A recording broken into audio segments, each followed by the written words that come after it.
Kalau Sebelum, sudah di oke, siapa? Nah, Ibu, sudah mulai ya. Oke, Assalamualaikum warahmatullahi wabarakatuh. Selamat siang Ibu Dalvina. Selamat siang, Pak. Bagaimana keadaannya? Sehat? Puji Tuhan sehat, Pak. Alhamdulillah. Baik Ibu Dalvina, pertemuan kita kali ini kita akan membahas tentang apa ya Ibu Dalvina kalau saya boleh tahu? Saya mau bahas tentang peningkatan pendidikan di daerah terpencil, Pak. Boleh, Pak? Oh, peningkatan pendidikan di daerah Nah, terpencil. Kira-kira apa yang Ibu Dalvina harapkan dari pertemuan kita kali ini?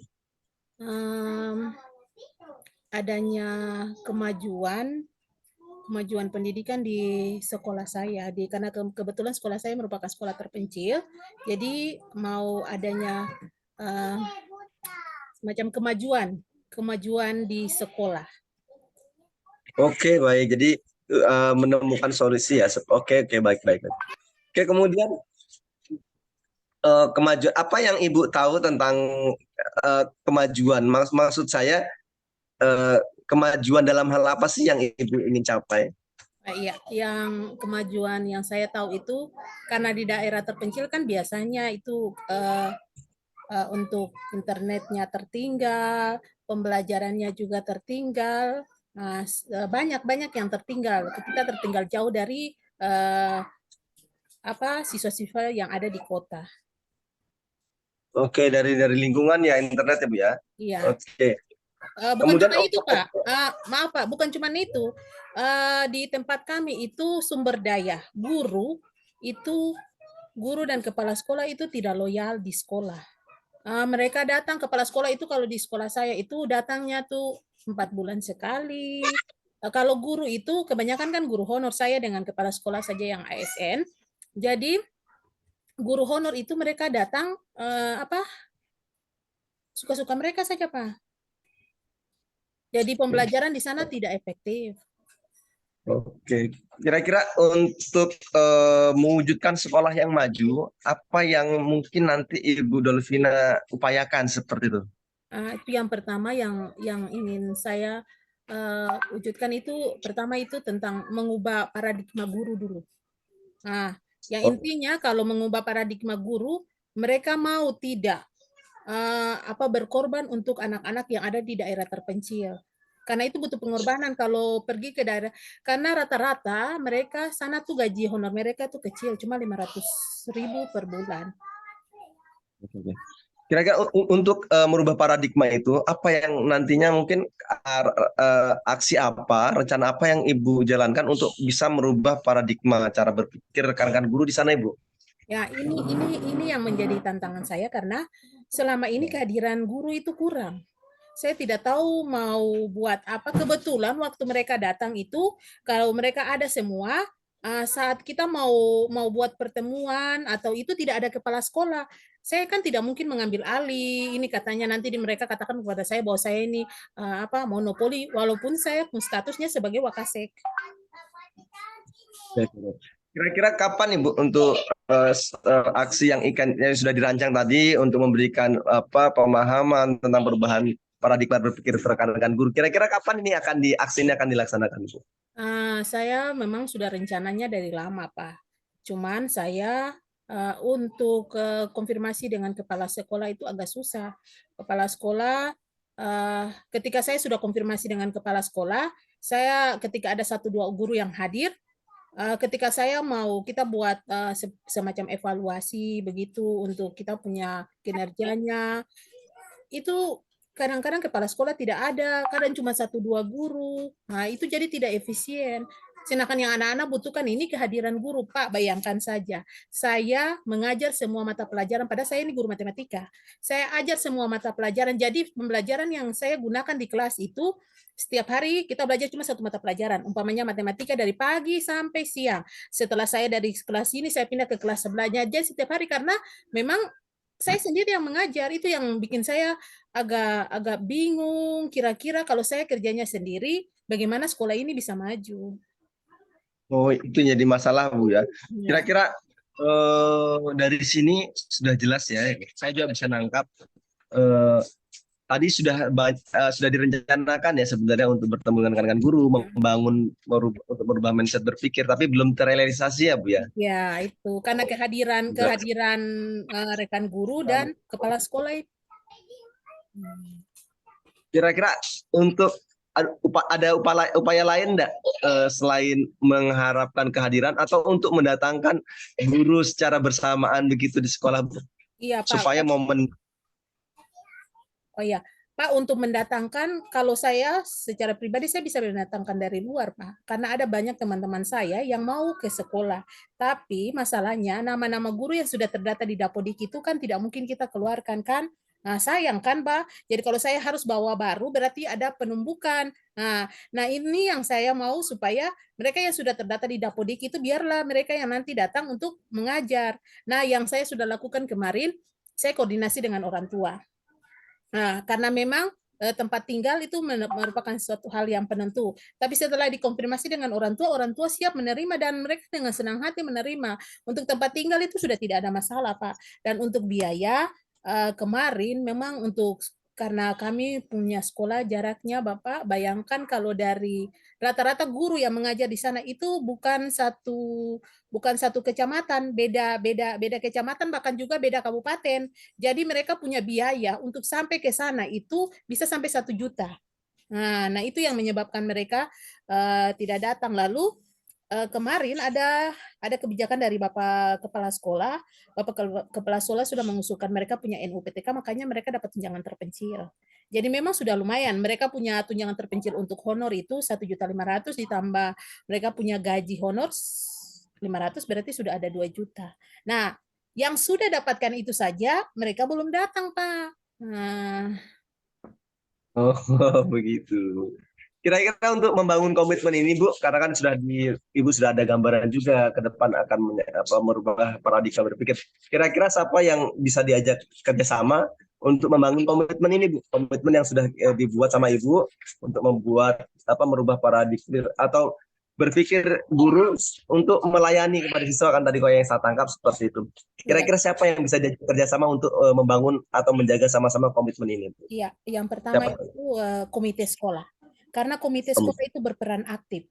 Tidak ada kepala sekolah, tapi komite sekolah itu sangat berperan aktif. Nah, komite kemarin, komite sekolah sudah memberikan sinyal kepada saya, kalau memang sampai semester ini tidak ada guru yang datang, berarti beliau akan mengkonfirmasi langsung ke Korwil. Nah, jadi itu memang sudah ada sinyal dari komite. Nah, itu. Lalu ditambah lagi dengan kepala sekolah yang memang saya sudah koordinasi dengan kepala sekolah. Yang saya inginkan itu kepala sekolah juga punya posisi kontrol itu berjalan. Karena kepala sekolah lebih banyak di daerah kecamatan daripada di kami. Padahal di kecamatan kepala sekolah tidak punya jobnya di situ, hanya ini. Tapi memang karena mereka berpikir selama ini semua kepala-kepala sekolah di daerah pegunungan itu mereka punya pemikiran itu sekolah di gunung-gunung saja, tidak ada pengawas yang datang, tidak ada siapa yang datang untuk memantau mereka. Jadi mereka mau suka datang atau tidak terserah mereka itu. Jadi yang mau saya rubah itu pemikiran dari kepala sekolah. Nah, itu sebagai bawahan itu rasanya agak sedikit berat. Saya mau lakukan itu. Tapi saya kemarin sudah buat pancingan-pancingan. Saya buat pancingan-pancingan mau Opa, bagaimana lihat ini sekolah yang ini. Lalu saya sudah kemukakan program Opa, bagaimana kalau kita buat ini. Beliau bilang, oh iya boleh. Saya bilang kalau Pak mau program ini berjalan, berarti Pak harus dukung saya supaya kita buat program ini. Makanya Pak harus selalu hadir. Nah, beliau katakan, iya betul. Nah, sekarang walaupun beliau tidak hadir, tapi sekarang pantauan kepala sekolah di grup kami itu sudah aktif, Pak. Memantau grup kami itu sudah.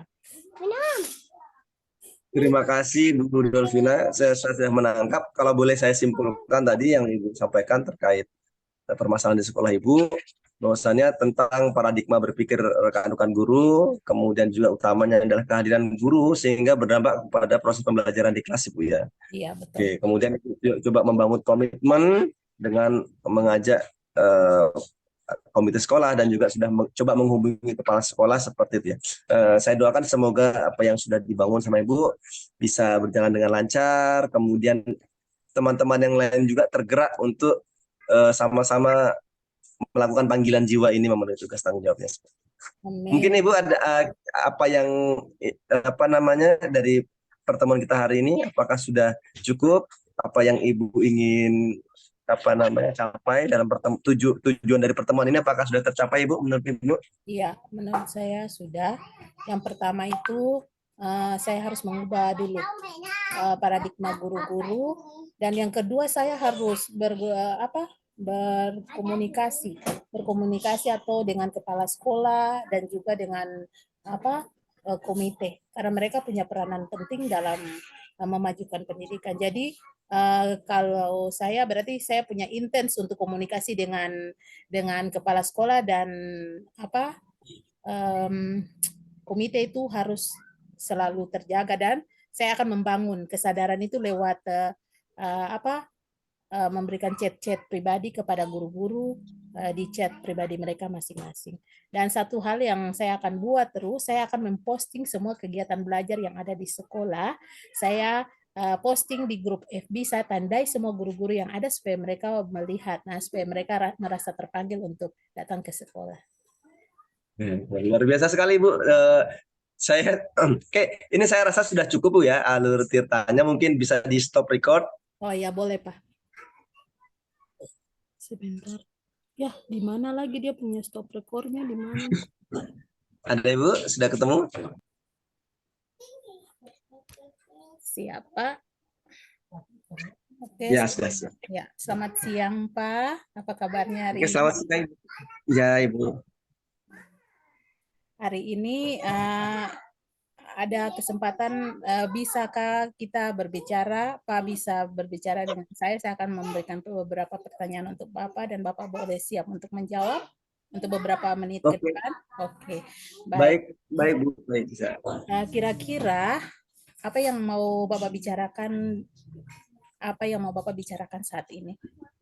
Oke, begini Bu, ini terkait kondisi yang ada di sekolah kami, khususnya yang saya alami pribadi, ini ada masalah sedikit Bu terkait jam belajar siswa, karena saya di Maluku pribadi ini cuacanya juga panas. Kemudian ketika saya masuk di jam-jam terakhir khususnya Bu, saya lihat ini konsentrasi siswa sudah mulai menurun. Siswa sudah tidak fokus lagi memperhatikan pelajaran saya. Siswa sudah mulai ngantuk dan lain sebagainya. Ini mungkin yang menjadi masalah Bu, yang ingin saya ceritakan. Mungkin saya bisa itu Bu, mungkin itu aja Bu yang iya. saya Jadi masalahnya seperti itu. oke, jadi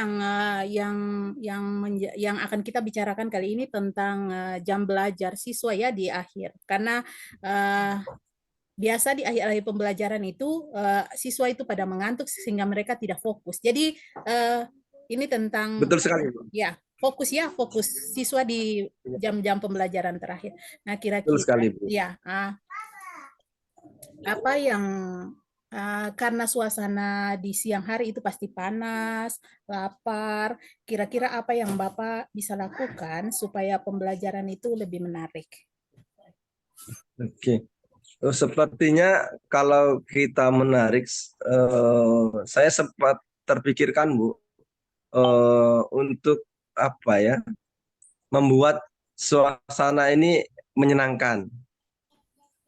Kemudian mungkin saya bisa menerapkan permainan-permainan atau mengubah cara belajar saya Bu ya. Jadi dari mulai hanya satu arah, mungkin saya akan coba merubah atau melibatkan siswa supaya mereka ini tidak mengantuk lagi begitu Bu.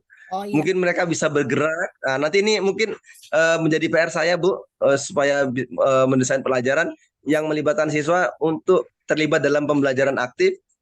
Kalau bisa ada sedikit permainan supaya mereka nggak ngantuk mungkin Bu ya, Oh iya.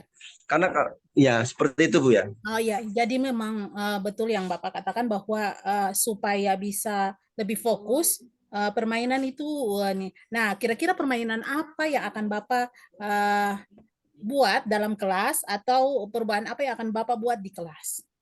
Permainan seperti apa? Permainan Bu ya. eh Beberapa waktu yang lalu saya sempat searching, saya sempat buka-buka di YouTube juga. Jadi saya ini seneng juga lihat-lihat di TikTok. Ada permainan-permainan yang menurut saya seru dan ini kayaknya bisa diterapkan di kelas saya nih. Kayaknya permainan ular tangga, tapi saya modifikasi rencananya Bu. Ada bank-bank soal di situ. Jadi selain bermain, siswa juga belajar sambil menjawab pertanyaan-pertanyaan seperti itu. Oh ya, keren Pak. Jadi permainan diintegrasi dalam pembelajaran ya, begitu ya Pak? Oke. Iya betul sekali Bu. Nah, apa mohon maaf Pak, mengajarnya di mata pelajaran apa? Saya pendidikan agama Ibu. Oh iya, berarti untuk peningkatan akhlak juga lebih bagus ya. Iya, oke. Jadi kira-kira permainan ini apakah hanya bisa dilakukan di seperti yang Pak bilang ular tangga ini, apakah Pak lakukan menyeluruh dari kelas, minta maaf Pak, di kelas mana ini, di SD atau SMP? Saya di SMA Ibu. Oh SMA, kira-kira Pak buat dari kelas 10 sampai kelas 12? Permainannya ini nanti akan Pak buat dari kelas 10 sampai kelas 12? Kalau permainannya saya rencananya per tema Bu. Jadi apa pertemuan kita hari itu saya buat dalam bank soal. Jadi ular tangganya ini dia hanya papan saja, namun kotak-kotaknya itu kita isi dengan bank soal sesuai dengan tema kita. Jadi bisa digunakan di kelas 10, 11 maupun di kelas 12. Menyesuaikan dengan tema yang sedang kita pelajari begitu. Oke. Jadi yang jelasnya permainan ini digunakan di semua kelas ya Pak? Sesuai Bisa, dengan kebutuhan dan sesuai dengan tema. Nah, kira-kira ketika Pak menerapkan permainan ini, anak-anak merasa bagaimana? Oke. Yang saya bayangkan Bu ya, ketika anak-anak menerapkan permainan ini karena ini masih rencana, saya bayangkan ketika bermain karena kodratnya anak itu kan suka bermain. Bermain adalah pembelajaran. Jadi ketika bermain pasti yang terpikirkan adalah senang. Dan ketika bermain mereka pasti tidak lagi mengantuk atau lupa dengan rasa kantuknya karena yang terpikirkan oleh mereka adalah mereka sedang bermain seperti itu. Jadi tidak ada tekanan dalam belajar. Kira-kira kapan Pak bisa merancang pembelajaran dengan permainan ini? Oke, saya akan coba nanti mulai semester depan karena ini di sekolah kami sudah mulai masuk tahap persiapan penilaian semester. Insya Allah hari Senin sudah mulai masuk penilaian semester dan ini saya rencanakan nanti di tahun ajaran baru semester genap akan saya terapkan. Oke, luar biasa. Kira-kira ya siapa yang nanti akan berperan membantu Pak untuk menjalankan program Bapak ini? Siapa kira-kira yang nanti akan membantu menolong Bapak atau ya?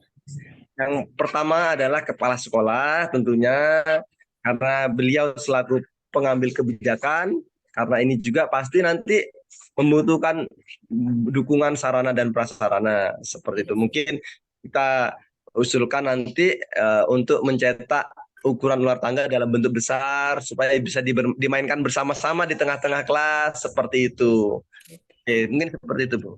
Oke, bagus, Pak. Jadi dari hasil pembicaraan kita, kesimpulan yang saya terima bahwa Pak ini ingin menjadikan siswa itu fokus dalam pembelajaran, apalagi di jam-jam terakhir. Yang pertama yang akan Pak lakukan itu dengan membuat permainan dan yang lainnya dan mengembang yang pembelajaran yang menyenangkan. Nah, salah satu program yang akan Pak buat yaitu menggunakan game dalam pembelajaran dan akan Pak lakukan pada semester depan. Kiranya aksi yang akan Bapak buat itu akan terbantukan oleh kepala sekolah dan semua rekan-rekan guru yang ada di sekolah. Baik, terima kasih Betul Pak sekali, Bu. Terima kasih kita sudah bercerita bersama di siang hari ini. Oke Pak, terima kasih. Bisa di stop.